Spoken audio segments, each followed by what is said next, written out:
दारू के नशे में टल्ली होकर एक गार्ड अपनी मालकिन के बेड पर जाकर सो जाता है और अपनी मालकिन के साथ कुछ ऐसा कर देता है जिसके बाद वो खुद पुलिस को फोन कर कर बुलाता है और अपने लिए फांसी की सजा मांगता है। उसने ऐसा क्या कर दिया था, तो चलिए जानते हैं पूरा मामला। वीडियो को अंत तक जरूर देखें। नमस्कार, आदाब, सत श्री अकाल। मैं जगदीप सिंह। आज की जो सच्ची घटना मैं आपको सुनाने जा रहा हूँ, जो सच्ची घटना राजस्थान के भीलवाड़ा की है। भीलवाड़ा में रश्मि नाम की एक औरत रहती है जिसकी उम्र 24 साल है और उसकी 1 साल पहले शादी हुई थी। उसके पति का नाम है आदित्य। आदित्य की उम्र है 27 साल। वो सरकारी जॉब करता है और घर से बाहर रहता है शहर में। उसका पति आदित्य अनाथ है। उसके मम्मी पापा की मौत हो चुकी है। उसकी गांव में काफ़ी प्रॉपर्टी है, बहुत बड़ा घर है। उसी घर में वो रश्मि को ब्याह कर लेकर आता है। कुछ दिन का समय गुजरने के बाद उसको वापस ड्यूटी पर जाना था, तो वो अपनी पत्नी को गांव में ही छोड़कर ड्यूटी पर चला जाता है। उसकी पत्नी घर पर अकेली थी। इस बात की उसको बहुत चिंता थी कि मेरी पत्नी घर पर अकेली है, उसकी ना कोई ननद है, ना सास है, ना ससुर है। वो उसकी बहुत चिंता करता है।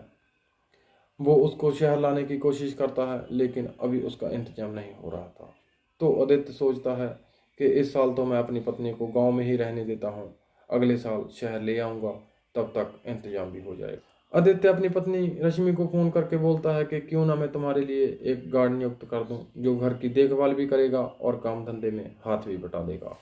रश्मि मना करती है कि गार्ड की क्या ज़रूरत है, मैं ऐसे ही रह लूँगी, कोई दिक्कत नहीं है। लेकिन आदित्य को रश्मि की काफ़ी चिंता थी, तो वह एक गार्ड को रख देता है और उस गार्ड का नाम था असीम। असीम बहुत ही सीधा साधा व्यक्ति था, बहुत अच्छा व्यक्ति था। अब घर पर रश्मि और गार्ड दोनों रहते हैं।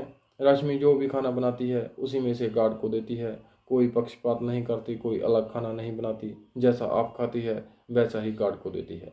गार्ड के परिवार की हालत बहुत कमज़ोर थी, रश्मि को ये पता था। तो रश्मि गार्ड को कहती है कि तुम अपनी पूरी तनख्वाह घर पर भेज दिया करो, क्योंकि तुम्हारे घर पर पैसों की तंगी है।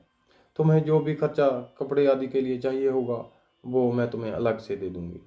गार्ड अपनी पूरी तनख्वाह अपने घर भेजने लगता है। ऐसे ही अच्छे से समय गुजर रहा था। एक दिन गार्ड का शराब पीने का मन होता है, तो वह रश्मि से कुछ पैसे लेता है और रश्मि उसे कहती है कि जल्दी वापस आना। गार्ड, जिसका नाम असीम था, वो शराब पीकर आता है। शराब ज़्यादा पीने के कारण उसको कुछ होश नहीं था। वो काफ़ी लड़खड़ा रहा था। रात हो चुकी थी, 10 बजे का टाइम था।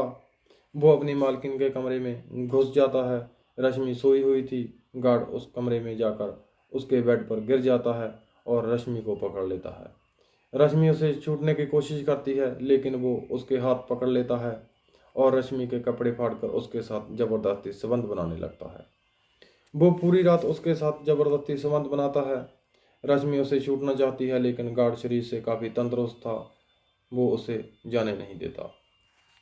ऐसे ही पूरी रात गुजर जाती है। जब सुबह होती है, गार्ड की जब आंखें खुलती हैं, तो उसकी मालकिन रश्मि कोने में नग्न अवस्था में बैठी थी और रो रही थी। गार्ड एकदम से खड़ा होता है और अपने तन पर देखता है, तो उसके तन पर भी एक भी कपड़ा नहीं था। अब वो अपनी मालकिन के पैर पकड़ लेता है और अपनी गलती की माफ़ी मांगने लगता है कि मैंने ये क्या कर दिया, मुझे तो पता भी नहीं ये कैसे हो गया, क्या हो गया। रश्मि थोड़ा संभलती है और कहती है कि मुझे मालूम है कि तुम ऐसे नहीं हो, तुमने ये शराब के नशे में किया है। लेकिन गार्ड अपने आप को काफ़ी कोस रहा था। वो अपनी गलती की सज़ा पाने के लिए पुलिस को फ़ोन कर देता है।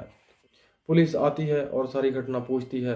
गार्ड असीम पुलिस को बताता है कि मैंने शराब के नशे में अपनी मालकिन के साथ रेप कर दिया, मुझे फांसी पर लटका दो, मुझे अपने साथ ले चलो।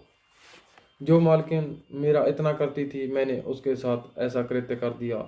देवी समान मालकिन के साथ मैंने ऐसा कुकर्म कर दिया, मुझे फांसी पर लटका दीजिए, मुझे जीने का कोई हक नहीं है। रश्मि पुलिस वालों से कहती है कि इसको छोड़ दो, इसने जो कुछ किया दारू के नशे में किया। लेकिन गार्ड काफ़ी रो रहा था और कहता है कि गलती तो गलती होती है, चाहे दारू के नशे में ही क्यों ना की हो, मुझे इसकी सज़ा मिलनी चाहिए। पुलिस उसको थाने में लेकर जाती है और उसके कहने पे उस पर मुकदमा दर्ज किया जाता है। रश्मि का पति भी घर आता है। रश्मि अपने पति को सब सच बताती है और उसका पति काफ़ी अच्छे स्वभाव का था। वो दोनों पति पत्नी अभी भी गार्ड के घर पर उसके बीवी बच्चों को पैसे भेजते हैं। गार्ड से मिलने के लिए भी रश्मि और उसका पति जाते हैं और गार्ड की आंखों में पश्चाताप के आंसू होते हैं। यहाँ पर ना तो गार्ड खराब था और ना ही रश्मि बुरी थी। यहाँ पर अगर बुरा था तो वो शराब थी और समय खराब था। आप इस घटना के बारे में क्या कहना चाहेंगे, हमें कमेंट करके जरूर बताइएगा। मिलते हैं और किसी सच्ची घटना के साथ, तब तक के लिए जय हिंद, जय भारत।